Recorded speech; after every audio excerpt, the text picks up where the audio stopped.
nkwanirizaako gwe munnange akyagyekuumiddeko ensi Buganda anti munnange ensi Buganda okuno kwe kwaffe Kabanda Musoke ow'ennabalanga Bukoba Kyaggwe akaala amatendo. Nze nkubuuzaako nateera olunaku olwaleero kansuubire nti munnange oli bulungi. Munnange olunaku olwaleero nsaba nkutuuseeko ekyafuula Wanfudu ng'alina ekiwaawo gw'obadde omanyi Wanfudu gye yajja ekiwaawo wanditegedde otya nga tuli wano ku nsi Buganda.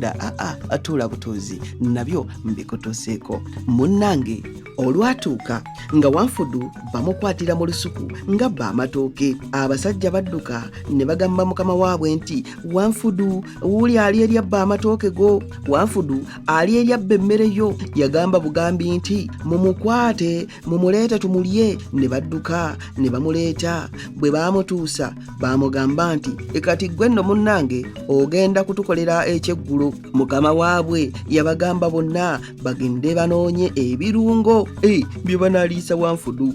Era bwe batyo bonna ne bagenda baaleka bamuvuunikidde mu kibookisi.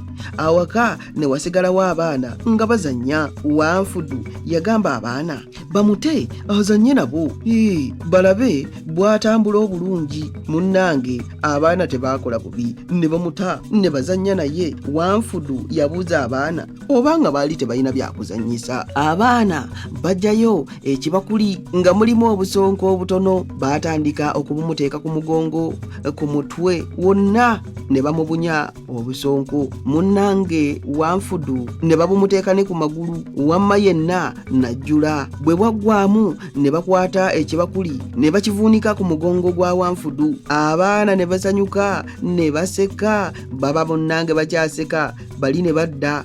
Wanfudu kwe kubawulira n'atambula mangu mangu n'agenda. Obusonko bwagenda bukongokako, wonna bwagenda bukunkumuka. N'asigaza kiri ekinene kye baali bamuvuunise ku mugongo. Yadduka ne yeekweka mu mazzi. Bano baakoma wali ku lukalu ne bakasuka ebitittiriri nga bikuba kibakuli tebituuka ku mubiri. Nakati enfudu ekyali n'ekibakuli ku mugongo abaana kye bagivuunikako mbwe ebyo mbiyinza obisusaakaawo kizibu. Munzikirize nzire ennabalanga Bukoba Kyaggwe tuddingana ate mu kitundu ekirala ng'ate munnange nkuwa ebirala. Ayi Katonda komba Namulondo.